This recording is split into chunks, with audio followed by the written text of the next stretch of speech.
having the right representation, having the dialogue, and having the person that would represent us in the right way, and make sure that they have, for those who have African values, we have to be non-apologetic. If Canadian is a multicultural country, our voices and representation should be core in our tradition and our culture. So our voice matters, but we do need to focus on getting the right representation to represent us. Thank you. Thank you. One more, and then we'll move to the next question. My name is Paula McPherson. I'm a social service worker within Windsor. And in regards to great answers for everybody, one of the things that came to mind, piggybacking off of my sister here, is the proper representation. Over the past few years, it's been very, I guess there's been, quote unquote, an attempt to get more Black representation. However, my concern, and what I guess, if I'm honest, makes it hard to trust, is because sometimes it feels more of a checkbox as opposed to actual change. So yes, I'm seeing that, and now you're saying that we need more representation. Yes, I'm seeing that programs are coming up, but at the same time, are the programs being run in the way that Black voices have expressed it should be run? Is it more of we're trying to make change, or is it more of a checkbox? And so if it is, so that's I guess where my angst is sometimes, because I've been through the social system, and you see that, oh yes, we want representation, we want this, we want that, but then when you get to the crux of it, the representation is not really fully representing what our voices say. So it's a yes and a no, as the young lady had said before. Yes, we're seeing that they're saying, or I should probably say they're saying more representation. At the same time, we have to make sure that it's not a situation where it's just a checkbox to say that we're doing and not really doing. Thank you. So from what I'm generally hearing, based on the question, is that while we are seeing some representation within different governments for people of African descent, we aren't necessarily seeing the policies, we aren't necessarily seeing the actions representative of our values, our beliefs. So the next question I have is about representation. How do we not only make our voices be heard, but actually have those thoughts, those policies that we're trying to voice be enacted? Because I believe that is the fundamental pillar of trust. People are listening, yes, that is great, but what are they doing? How do we have them do things that would truly benefit not only people of African descent, Black people, but also, in turn, with the increased ideas, increase of different thoughts, benefit the entire country, the entire world? How do we make sure that our voices are being heard and enacted and truly being felt? See any hands? Yes. How do we make sure that we are being truly represented and that our policies are being enacted instead of just being listened to? Fantastic. Please give your name. Hi everyone, my name is Sarah Mbambe, and I'm a policy analyst at ESDC. We've already talked about it, representation matters, but I think more importantly, where are we being represented? Are we just in administrative roles? It's important for us to be represented at the leadership level as well. And when we talk about policy specifically, and policy related to Black people, it's important to have Black people working on those policies as well, because they will provide context. They will provide the Black experience that a white policy analyst will not have. And so, to answer your question, how, it's by representation. We've been talking about it over the last 10 minutes, but to be represented at the correct levels so that we can provide the context for those those policies. Most definitely, most definitely. Of course. My brother from Haiti, Neskins. Alright, good morning everybody. My name is Neskins. Born and raised in Haiti, immigrated to Canada, and I am one of the fellow of the Cohort 4 for Black Diplomats Academy. So, follow through the comment of my sister over there, sharing about having black people in the seats as a form of references and connection to the policy being made. My only concern and question is, should that be the only way we focus on it? For example, I personally believe that a black person, just based on their experience of living, a poor black person will have more in common with a poor white person than a rich black person, based on experience of living. Because, for example, for myself, I've had way more common experience with people that are born and raised in poverty, who grew up in a divided home, regardless of their color or their culture, based on how we have lived. So when we are talking about the idea of representation and solely black people in those seats to advocate for us, if our goal is to increase the way black people are living and our experience in our society, there are other people that may share the same experience without having our color. So we have to continue to make room for that, because in long term, when we're talking about sustainability, in long term, it creates more division 5, 10, 15, 20, 50 years down the line, because we're just focusing on color rather than actually experience of living. Thank you, thank you. So we are not just talking about having our people in seats, but also allyship. And really not just looking at the person who may be in that position, but their policies, their beliefs. They align with us. In your hands. Over here. Sorry, long walk. Please give your name.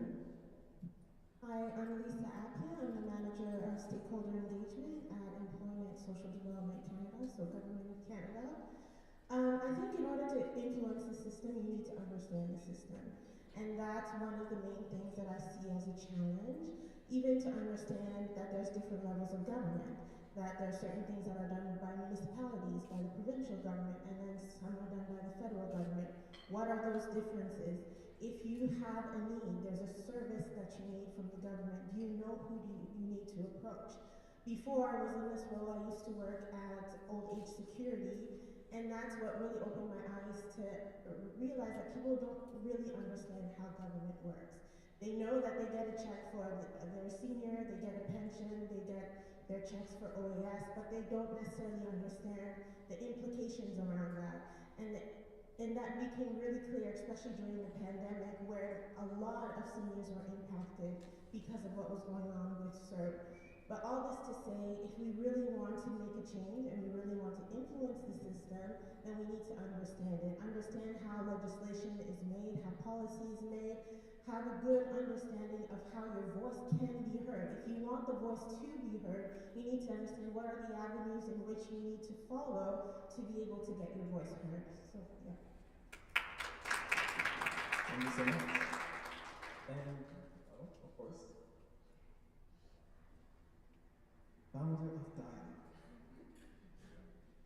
Thank you, Cameron. And I'd like to actually follow up with from where Lisa just left off, because this is an important step. Hi everyone, my name is Candice Kachagua. I am the founder and executive director of Developing Young Leaders of Tomorrow Today and the Black Diplomats Academy. And a lot of my work, so my background is in social work. I have an MSW in social work, but I focus on policy practice, and the focus areas on public policy development. And one of the pieces that I saw as super important, as Lisa said, was understanding how government works. Understanding how you can actually influence the policy development process in order to see policy implementation take place. And so the policy development process really centers around civic engagement. So how do you actually get involved decision-making processes. For example, every year, the government, whether municipal, provincial, or federal government, they have a budget consultation process. That actually is an opportunity for you to help to direct how public funds get implemented. For our communities, most of the time we have no idea that these things are going on. It is important for you to actually attend budget consultations and to present recommendations on how the budget should be allocated. As well, you have local elected officials, like your city councilors, like your members of parliament, like your members of provincial parliament, who are there to represent your voice in community. They take your recommendations, your concerns, your suggestions to the legislature.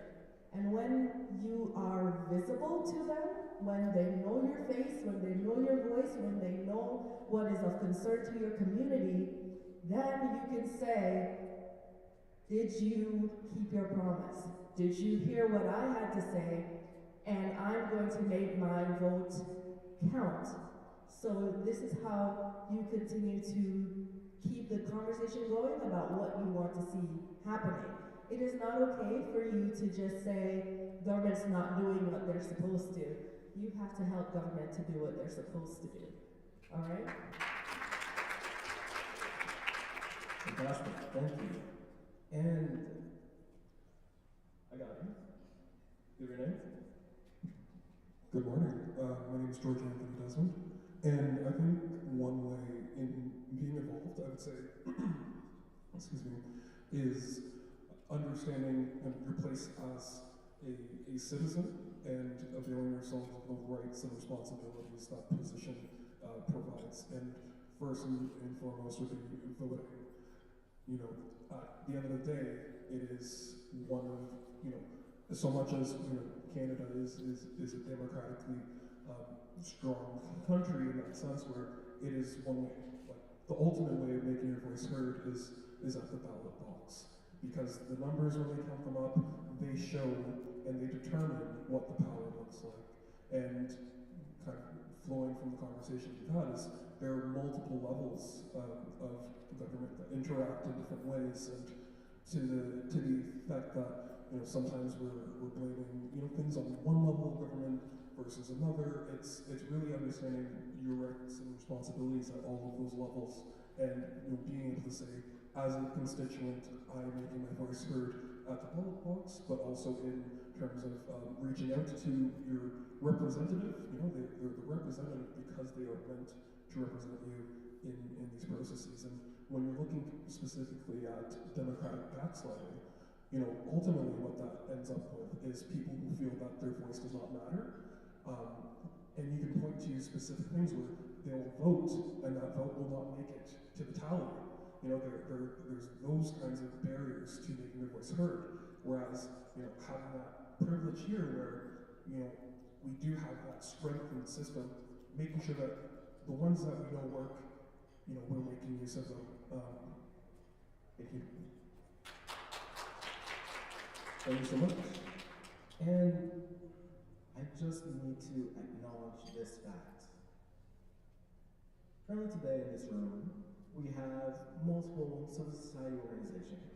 We have academics. We have highly trained professionals.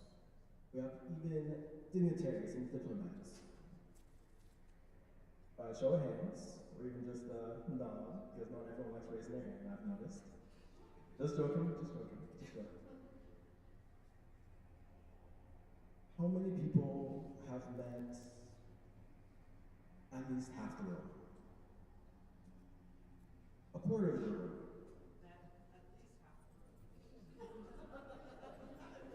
Okay. So, exactly. We are talking about representation. We are talking about allyship. We're talking about learning and knowledge and understanding the system. I'm not going to lie to you all and say I know everything. within this room, within politics, within the legislation. Quite honest, I haven't even met half the room yet. I can't lie to you all. But that doesn't say that the people in this room may know something I don't. Right? Of course, this is an audience. However, also within that, there are so many people in this room. So many diverse sets of knowledge experiences that we must come together. That we must teach each other. That we must build friends, mentorship, coalition building, to not only educate ourselves, but also move forward our ideas, our policies, our thoughts, our words. Also, how many people in this room has had the beautiful breakfast or some tea or coffee? Or hand or not? These amount of people, but not everyone. There will be time throughout today to make new friends, acquaintances, potential business partners, or policy partners, or mentors. When you're at the little line, or lunch, or getting tea or coffee, whichever one you prefer, make that acquaintance. I think everyone in this room is pretty friendly, to be honest with you. Very nice people. Why not? Now, in respect of time, we're going to be taking people just giving their own thoughts to this dialogue we've had. I want to hear action items. I don't need no type of lip service, you know? I need action items. I need what are you going to do in the present, but also in the future? Show of hands. Vote? Okay. That's someone saying vote. Who else?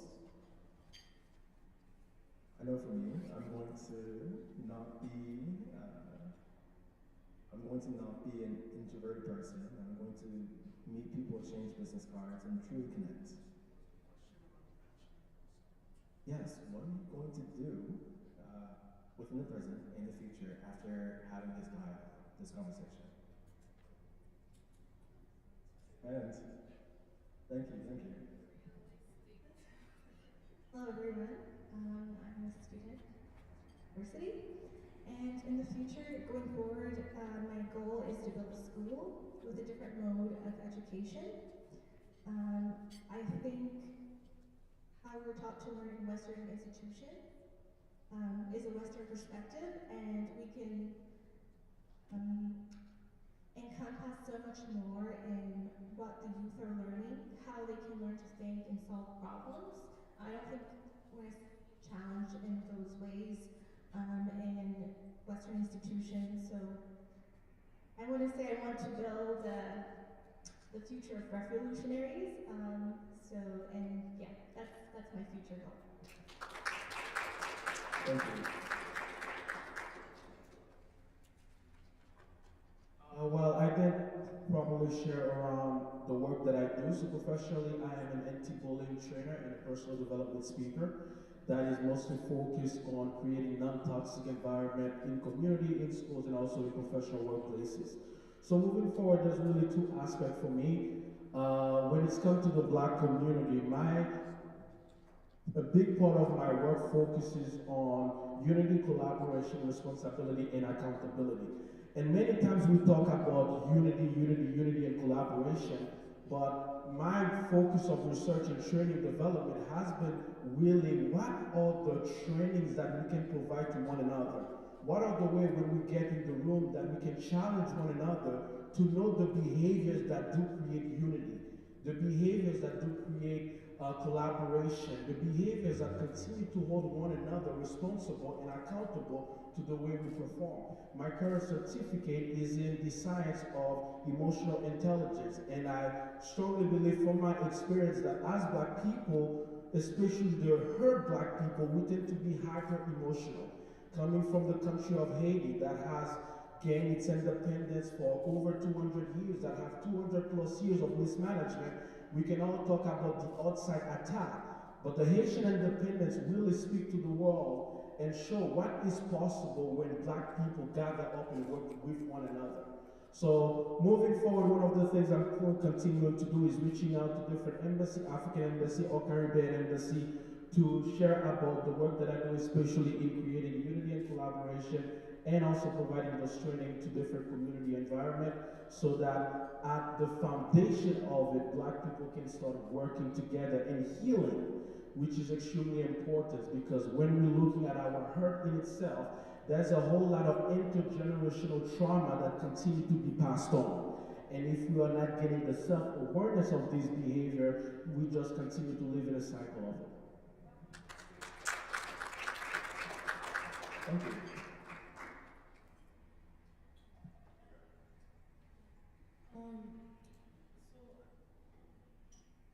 When I went to college, College La Cité, for background, I grew up in Canada since I was 4. Didn't really know much a lot about the schools I was living. Going to College La Cité opened my eyes a lot of different ways, and whether it is like some opportunities that some students have rather than others.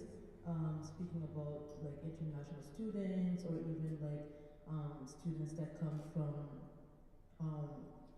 like poor neighborhoods, and the way that the system is made, the way that where you live matters, because in Canada, in Ottawa specifically, whatever neighborhood you live in, well, you'll go to that neighborhood school. You're not allowed to go to, for instance, let's say I live in Vanier, you're not allowed to go, I don't know, to another school that is a little bit more prestigious or whatnot.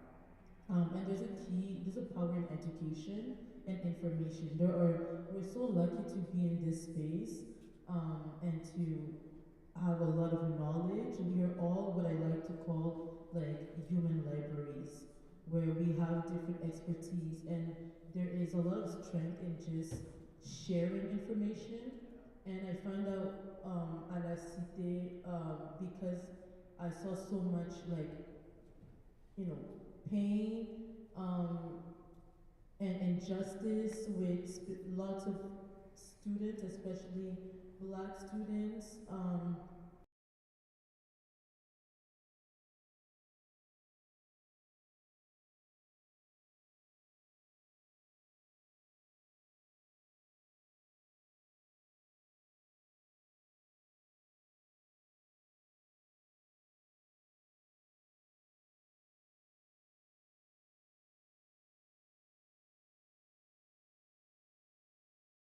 Behaviors, right? So knowing your rights and sharing the information that you have, it helps just change the community a little bit. I saw myself